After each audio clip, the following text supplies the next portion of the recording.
That's really what I always resort back to, my why. Yeah. You know, and where I started and how I was able to pull myself out of the depths of hell from getting multiple different mugshots to now being on the cover of multiple different magazines. That's a glow up. It's been a pretty real cool. glow up. Yeah.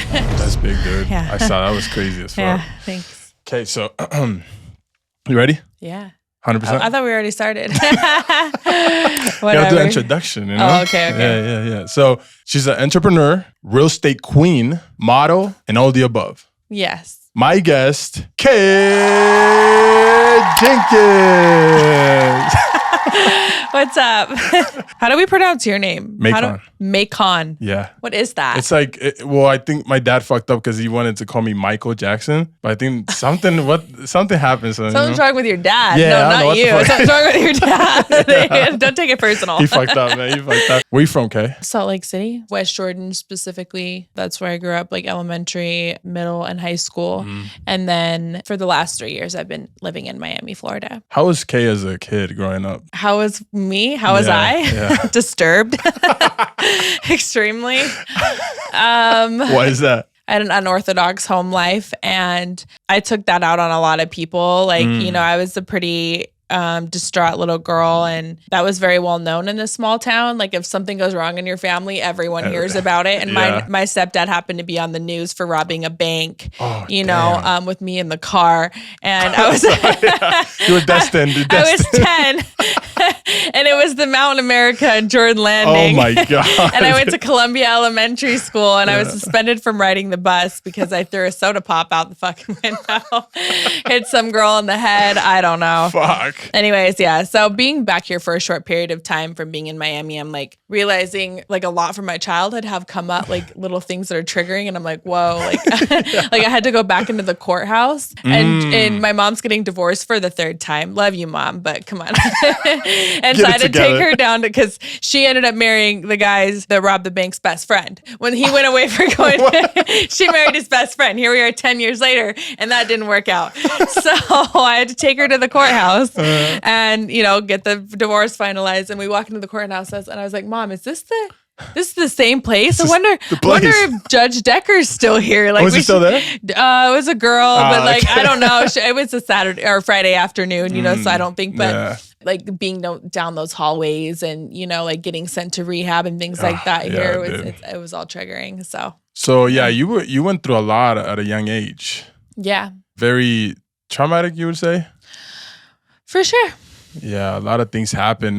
Can we dive into that? Yeah, I mean, if you have like specific questions, for sure. Yeah. I'm an open book, so I'll be honest about anything, but. Just, I know that you had a lot of law things going on. Like you fucked up a lot.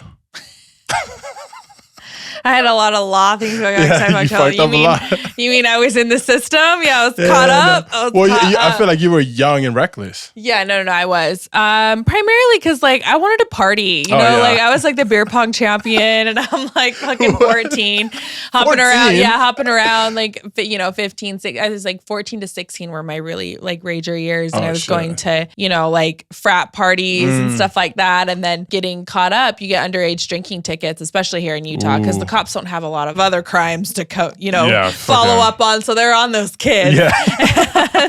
That's kind of where I saw a lot of my troubles. I just like to have a good time, but after so long, and then my brother's accident taking place, my judge looked at me and was like, look, I'm not going to make the same mistake that I did with your brother, and I'm going to put you somewhere. And I was in a 18-month solitary confinement treatment program within Utah state custody. So from the age of 17 to past 18, even as an adult, I was still in state's custody, and I was in multiple different group homes, you know, 12-step programs, and then they released me to society after I decided to run. But you know, I did get in a lot of trouble, and the thing is, I wanted my, you know, parents' attention and things like that, and I look back and I see that that's what I was seeking, and that's pretty sad. But I'm grateful that I went through those programs. And the reason why they put me through them was because they saw potential in me. Yeah. I see a lot of young women slip through the cracks that they look at them and they're like, oh, there's no hope in this girl. Why waste the money and resources on someone that has no ability? And I looked back and I thought I was being like picked on. I was like, why do I have to go do this? And these bitches are out here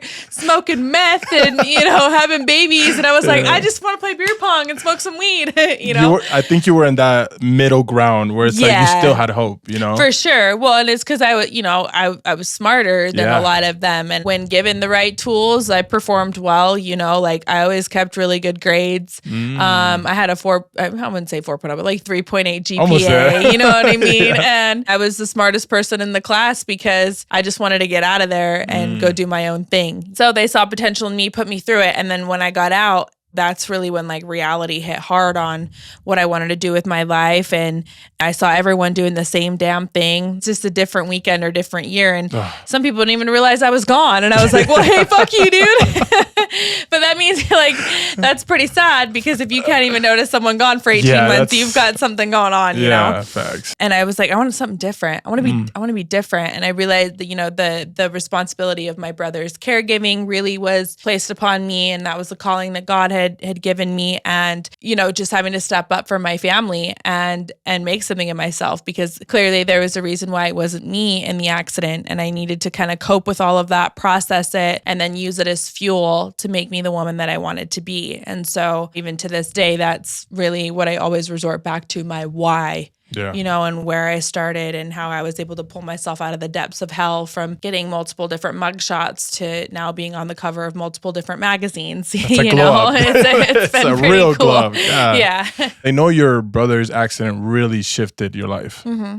How did that all happen? I think there was a ticking time bomb within my family that, a lot of us were really disrupted by drugs and substances and toxicity. And my brother happened to be, a go-getter, an all-inner, Really? When he wanted to do something, he fucking sent it, and when he, that's why he was, such a superstar, because he was captain of the basketball team and sponsored skateboarder and snowboarder. And like every girl wanted to be his girlfriend and all the guys wanted to be his friends. And I was literally known as Kyler's little sister till the age of 16. People didn't really know who I was. I was literally just Kyler's little sister. And I used it as a shield. Yeah. I was protected by it. Like no one would fuck with me because of it, but I certainly couldn't get a boyfriend either. So like no one's like, oh, that's Kyler's little sister. Don't touch her.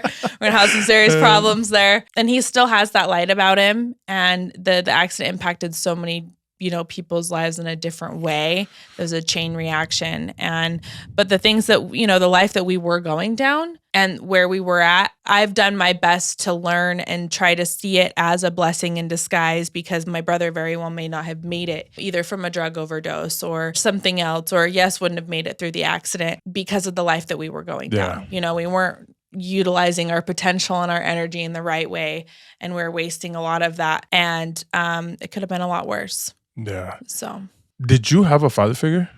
I would say like for a certain part of our childhood, yes. Well, my dad was still married to our stepmom. He had some structure, so we went over to his house like every other weekend. Oh, okay. And that stopped, though, I would say around the age of 10, when like they got a divorce and split up, and my dad was like this bachelor, like going to the club every weekend, realizing that he could, be a womanizer again, and then only bring his kids around as like trophies and be like, oh, look at my beautiful children, and look how good of a dad I am. And he literally was like, we haven't seen him in a couple months, God. So that slowly started to fade out. And then he actually moved out to Richfield, Monroe area of Utah and lives on the side of a mountain by himself. He's just an old, rotten cowboy who is going to drink himself to death one day. So. Damn. That's crazy how we live this life where if something doesn't change us, then we do end up in a really, not sad, but like you said, a rotten place where it's just like quicksand. There's no way to get out. Yeah. And the thing is my dad's parents were extremely abusive to him. Like the stories you hear about, like the child called It, I don't know if you've read that book or heard anything about it, but it's like America's most extensive child abuse cases that they've ever come across. Really? And my father would like experience some of those similars. Like my grandmother would like put his hand on the stove and like put his ear to the stove, and they put, bars on his windows as a child, and my grandma would beat him with like a pan. And just to give some perspective that, it's a generational curse that comes through. And my father, even having gone through that, still wasn't able to say like, I want different for my children. You know what I mean? My dad, when he would let loose, he did get, carried away sometimes with my brother and I. And so instead of breaking that or wanting more for us, it did affect him even to this day. And it was because his mother drank. And now he drinks and he's just like her, and the same communication and the same interaction. And she only lived until maybe she was like 62. Wow. And my dad's 55. So, I mean, and he's doing the same thing, a whole bottle of whiskey a day. Like, what can you expect? So lately I've had guests who have gone through that where their parents, were never able to change. And I was thinking about it and I was like, is it because they didn't have the possibilities that we have nowadays? And that's with books. They had books, but then nobody gave a fuck about books back then. Only the people that were in school or really wanted to. We have podcasts. We have YouTube with therapists and kind of explaining what we're going through or we went through. And we have another perspective of things they never had because I don't think people were super open-minded back then. Yeah, and self-development saw more of like a therapeutic thing. Like, oh my gosh, you're a crazy person if you believe in manifestation and shit. And now it's like trending, right? To like think that you can like have these abilities and like energy and all this stuff, Back then, it's now to think about it though, it is like a trending thing. And I think we've always had a choice. I think that for their time, did they have the tools and resources to make the right decision? Yeah, because I've seen a lot of people pull themselves out of darkness without as many tools and resources as we have nowadays. Now, do I believe that our generation has more of an advantage because of the accessible tools available to us? Yes. Yeah. Like self-development it's trending. Like it's cool to be like on a like positive tip and like, it's not cool to be a Debbie Downer anymore. It's not. Like if you're that negative person that's like always talking shit or trying to be a bully, like people look at you like, ew, like it's not cool anymore. But back in the day, people be like, let's follow that person. Yeah, it was fucking, that's a leader right there. We need one of those. And they like on the playground, like go follow the fucking dickhead that's picking on everyone. Like, and I was sometimes that person. And then sometimes I was the person that got bullied, like roles reverse a lot of the times. And I think it's us as humans trying to figure out the rules of nature and how to navigate, what is it? And it's the book, How to Win Friends and Influence People. Dude, that book is so good. Like how do we navigate and not just navigate, but dominate. We all of us have a deep desire to dominate at one point, 100%. But only a certain amount of us can actually accomplish it because it's in our natural state to stand up and say what we think or not be afraid of what other people might think of us. And you need certain uncomfortable skills. That being alone, going first, I'm always someone like sending it like, I'll see you down there. Like I'm going to jump and Exactly. Yeah. Where do you think your life switched from like things going hard into like actually being successful now? Because right now you have a crazy successful life that you're living. But when was that moment where you realized like, yo, I've actually made it? I haven't made it yet, guys. Because like I'm really not there because the fact that I'm like, and I'll be honest with everyone right now, like I'm back home living with my mom for a couple months. Like I'm saving, I'm in like financial rehab right now. Yeah, dude, that's like I've made like $250,000 this year so far, and it's like all gone. Fuck. And I don't really know where. Like I'm like, okay, listen, it was magic. And I told my mom, and I'm like, it's not hard for me to make money. It's just hard for me to keep it. Like I can make all this money like in a second, like literally a day. Like real estate deals come, they go, and those are big commissions. And so I'm learning how to more be conservative, and it's because of the way that I grew up though. Like my parents imprinted in my mind that money was hard to come by. Yes. And so me, like I'm wired in a way where like I spend it like I'm never gonna have it again.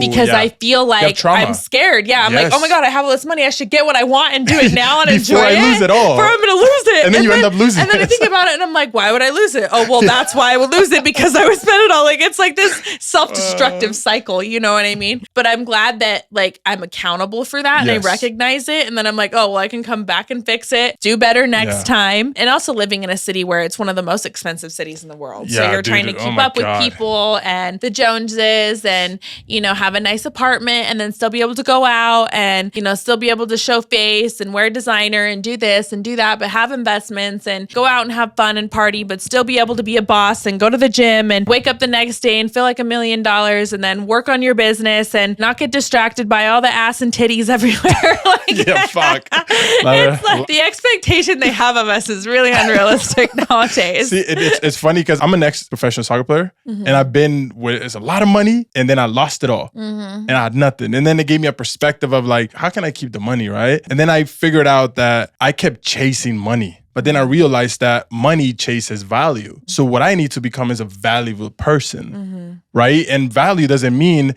having the craziest things. Value is just you having nothing and going into a room and people are just like, whoa, what is that energy, right? So that's what I started really getting into, for people to just understand me, who I am. I don't need to show anything. And can you still respect me with that?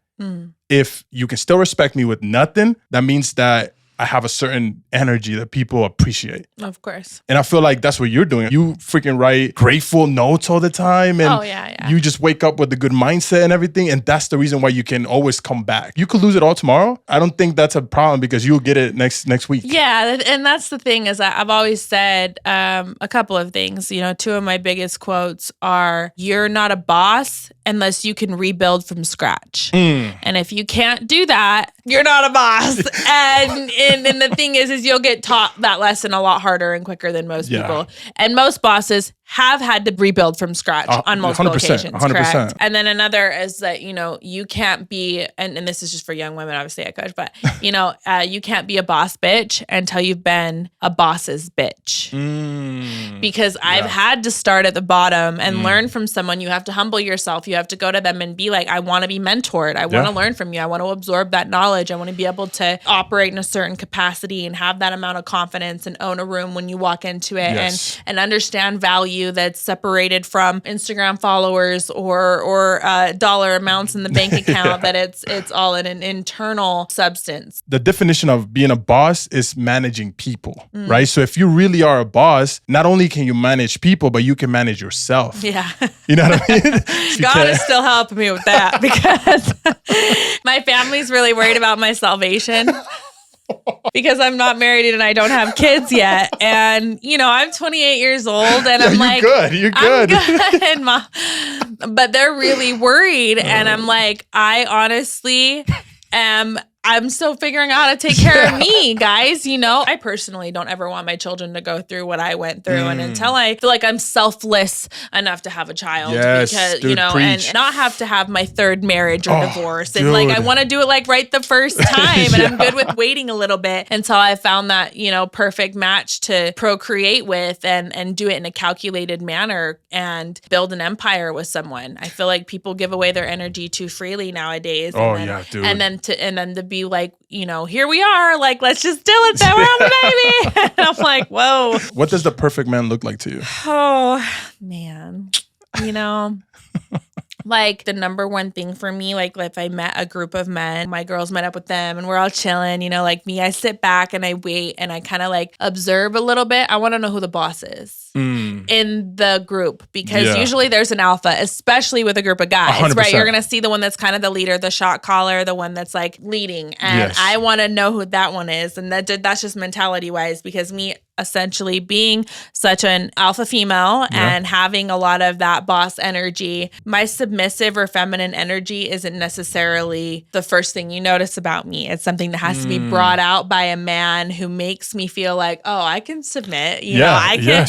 That's worth taking it down a notch for. You know what I mean? Just a little bit to allow someone to lead me, because as of right now, I've been the only person that's been able to lead my life. And I've gotten to the point where I'm at by doing so. And I won't refrain from doing that until someone makes me feel safe and secure enough to where I can feel that way. So mentality wise, it's the boss, you know? And then obviously I really need someone that where family and God are extremely important to them. My relationship with my brother is going to be at the top of their mind, and they're going to love and accept that as just as much as I do. And also someone that's not ever going to try and confine me. Yes, I understand that I'm a, little ball of sunshine sometimes. And also, my modeling. Yes, I've actually stepped back from doing a lot of the provocative stuff that I have over the years, but still, like if I want to take, if I want to go shoot for Sports Illustrated and do a bikini shoot, no one's going to like say, oh, you can't, try and keep me from doing that. They're going to be proud of me, support me, and feel secure enough in our relationship that I'm doing it out of respect for myself and my goals, not to try and get attention from other people or seek external validation. I think those two things are the biggest for me right now. And then obviously I have tons of little aesthetics for physical, what they need to look like and how they carry themselves is really important to me. And I won't settle until I have that very specific ideology. And I believe that it's coming for me at the exact right time, and God will guide us together. If the man leads right, the woman will submit, but he has to be able to lead right. Exactly. Because I feel like there's a lot of people fake leading, meaning they think they're doing it right, but they're not doing it right. They're just doing what they think leading should look like. Yeah. And leading, it's very complicated. It's not simple. That's why not a lot of people are leaders.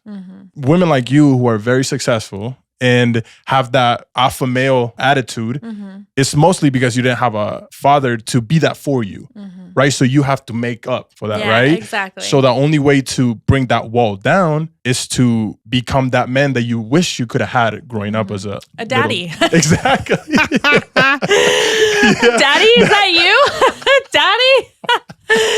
It's true though. So this is funny because with everything going on right now, right? You're in a very funny position, in a very rare position. You were next to the man who's kind of creating all of this new alpha males, right? Andrew Tate. Yeah, sure. How was that? The thing is I didn't realize who he was when I was next to him. I feel like nobody did. Like right at the time. Yeah. It was right after that is when things really started to peak. I also was moving in such a reckless manner personally. Like I was new to Miami, moving from a small town. I'm hanging out with porn stars. And like what? Come get your child. Like, dude, I wish someone would have slapped me. But the thing is I look back and I had a conversation with my sister the other day, and I was like, I wish someone would have told me to whoa, slow down. Because I was going like all gas, no brakes, like just moving and going in an uncalculated manner. I made a lot of mistakes when I first moved to Miami. And then she goes, but yeah, if someone would have said something, would you have listened? And I go, actually, no. I would have been like, fuck Never. You. Yeah. Actually, maybe would have gone harder to you know what I mean? Like to try and be like, yeah, I can do this. And I'm literally just digging a hole and like shooting myself in the foot and drowning. And, that whole era of my life and interaction, it still haunts me to this day. People know me as the fresh and fit girl. But the thing is I've also had some positive feedback from it because, only did things get messy towards the end. If you really want to look at things from an outside perspective. And that's not to say that I'm not accountable for my behavior or my intoxication at the time. But you can clearly see someone who is a little lost, in an unknown environment, trying to show that she's strong and she can handle this. And she's really about to be eaten alive by all these fucking sharks. I didn't know YouTube. I didn't know all the comments that were coming in. I didn't know a bunch of fucking super fans are going to pay to talk shit about me. And I'm learning all of this and I'm like, yo. And then the lashback I got from that afterwards, I was like, whoa, these guys have a little cult going on, And the thing is though, it's funny as I really feel bad because I look at it as much as I might have been in the wrong for the way that I had responded or presented myself towards the end, I still stand very firmly on a lot of my beliefs. And actually me and Andrew, in the beginning, you can see him nodding his head and we're agreeing with each other. We saw perspective wise eye to eye. Yes. It's only when did I start to make an alpha male a wannabe alpha male. He's not an alpha male. I eat little boys like him for breakfast.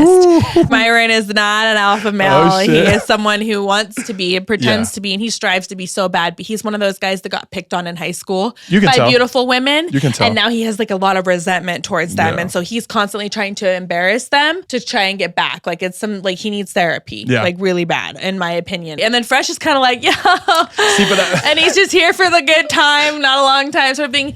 But they also, like, you can tell both of them maybe struggled with women growing up because and you can tell that the way that I can tell is that you see Andrew and everybody else who follows and them being a part of that group, they're just trying to be something that Andrew embodies. Exactly. You know what I mean? That's the hard thing. Not even themselves. They're not even trying to just be themselves or have their own thing going. Yeah, because they have an idea what it should look like. And, you know, Andrew was just an anomaly that it happened. So everybody else is just like, oh, that's how it's supposed to be. Let me follow. And when the reality is they should really think about trying it. Trying to be like, the top G. Yeah, there can only be one top G, yo. That's the whole point of being a top G. You know? As a man, it should be, if I'm trying to imitate somebody, you should think about it twice. You should go to a room alone and be like, what the fuck am I doing? And really not even trying to imitate, like really go be like mentored by them then. Yeah, like, you know, get taken under their wing and really learn, not just trying to replicate them for the internet. And my thing is, that's what's beautiful about my brand is being a life and business coach to young women, is that I am really unorthodox. My whole method and process has been unlike any other woman that's, I believe, on those stages talking to thousands of people, being a female entrepreneur coach. You know, they've got these like little pretty lifestyle of, I thought it and I believed it and it just came true. And I'm going to be like, no, I had to go to rehab. Yes. I had to like, you know, pull myself out of hell. I had to like, you know, almost be canceled by the internet and then like rebuild and be attacked by cyber bullies and come back and move across the country. And, you know, the trial and error I'm very transparent about. It shows that I'm unapologetically self-expressed. And there are some things that I do refrain from sharing with the world. I still like to have some privacy. 100%. But the thing is that's also because I don't like to share those downfalls until I've actually overcome them. And then once I overcome them, I'll talk about it all day. I'll be like, yo, remember that one time when I only had $10 in my bank account and I was on my way to show a $23 million property? And then I can laugh about it after, because when I close a $20 million house, I'll be like, oh, remember that one time. During that moment, you know, you feel like it's the end of the world. Oh, yeah. But it's just a stepping stone to everything else. I believe it's just a checkpoint. Yeah. You know, that's what people don't understand. A lot of times it's so much is going on and it's like, oh, let me just get away from this. When in reality, it just means it's going to get harder. So you just don't understand the new type of energy, right? And the way that I think about it, when things get hard for me nowadays, I think about, did Joe Rogan go through this? Duh. So I have to even push harder. I love Joe Rogan. If I ever went on his podcast, like you can't not love him. And that's why I say it's like, he is the king. He's top G to me, honestly. Dude, like 100%. Love. And that's why I love struggle, because it really gives you data. Are you him? Yeah. Everybody's talking about I'm him, but you can't even go through a regular fucking stress. That's why Andrew Tate has a lot of shit that it's just like, all right, G, calm down. But there's a lot of stuff that I'm like, wow. Like the fact that he went to jail, he stood there and never fucking cried once. He never made an excuse. He never fucking broke down. Yeah. That quality to me is big. Because that's tough. You know what I mean? Being in some bullshit, it's hard. But when you get out of it with your head held up high, it's like, fuck it. Okay then. You know what I'm saying? So that's the only thing. There's a lot of things that make no sense. He was younger. He said some shit. I don't believe in that. But I'm a real man to understand that there's some qualities that you don't want to affiliate yourself with. Absolutely. You know what I mean? Life is crazy for you right now. Right? Like you said, you're closing $1 million deals. Yeah. Something that not a lot of people go through, right? And as a woman in the real estate business, that's crazy, because I feel like it used to be very male dominated, but all of a sudden there was a shift in the industry. Yeah. Was it the selling sunset, you think? Yeah, and a lot of that's fabricated. Oh, you know yeah, what 100%. I mean? So over the years, I believe the concept of sex sells has been normalized. Yes. And when you think about that, it's beautiful women that sell. You know what I mean? Like whether that's to the male or female audience, whether you're thinking of anything in business, like a beautiful woman closing a deal, it attracts because it's unorthodox. Yeah. Which is really kind of a slap in the face. Like they're saying it like, oh, it's such a big surprise that this girl's closing this big deal. Like let's put a spotlight on it, you know? And for me, it's like, no, I've closed my per transaction over the years, and net production volume is more than all of the Selling Sunset girls put together. Like realistically, not from what they show on the show, but like when you check the MLS and you see those sales stats, like no cap, right there, the numbers don't lie. You know? It's Hollywood, dude. Come on, they're doing something. They're manipulating everything. But to be honest with you, if they'd put me on a show, like I'd quit selling a couple just to be like, oh, you want me to dumb it down for you? Just love it. But no, I'm actually gonna have my own show. I really see that like for myself one day. You know, like I am Kay Jenkins moving Miami, and like I started and launched it on my own, like through my own YouTube channel. But I'm actually producing. It's not that I'm just trying to do it for clout and be the pretty girl. Like no, I'm 10 years in this industry. Like I've got blood in it, sweat and tears. You know what I mean? Multiple licenses, dual license in 2 different states, and producing in both states. You know, not just like there, but like really flying to multiple different locations to close deals. And so I'm writing my life by design and living it, and that's my whole mantra. You know, is to do it by design, not by default. And I love what I'm doing. So yeah, dude, I'm happy for you. Thank you. I feel like Utah is in for a treat with you coming back. Hey, it's very temporary. I'm here for 4 months. I'm helping take care of my mama. I'm saving some money. I'm closing some deals and kind of just getting back to my roots, rewatering like where I came from and taking my learning lessons that I've absorbed over the last couple of years. And when I'm back in Miami, I'll be able to skyrocket even farther because I know what to do and what not to do and where to go and who not to hang out with and what podcasts to go on and what ones not to go on. Nah, dude, I'm happy for you. And yeah, dude, thank you. Thank you so much. I appreciate it. This is awesome, dude. We only had a couple of minutes, but we killed it. We killed it. We did it. We did it. What do you got to tell the people? Where can they find you? They can find me on Instagram. My primary page is at Kay Jenkins, KayJenkins.co. That's my brand. I'm a .co girl. It's the brand. And then Kay Jenkins Real Estate. And then I've got my K by Design. You'll see them all on my main page though. So give me a follow. Listen here. I've got other interviews elsewhere. And if you need to buy, sell, or invest in real estate, I'm the property plug. Hell yeah. And to you guys, you could have been anywhere else in the world, but you're right here with us right now with Kay. Yes.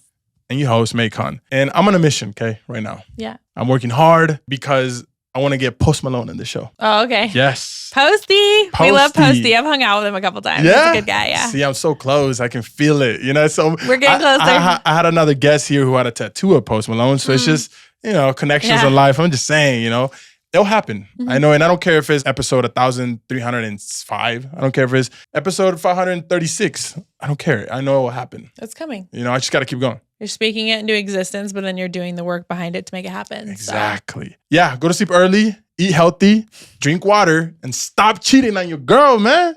There's a lot of cheating going on right now. Okay? Yeah. That's why I don't know. I don't do all that. Yeah. But I believe in people. I feel like, you know, slowly we're going to change and become better humans, you know, and start making better decisions. Love you guys. Have a great day. Peace out. Later.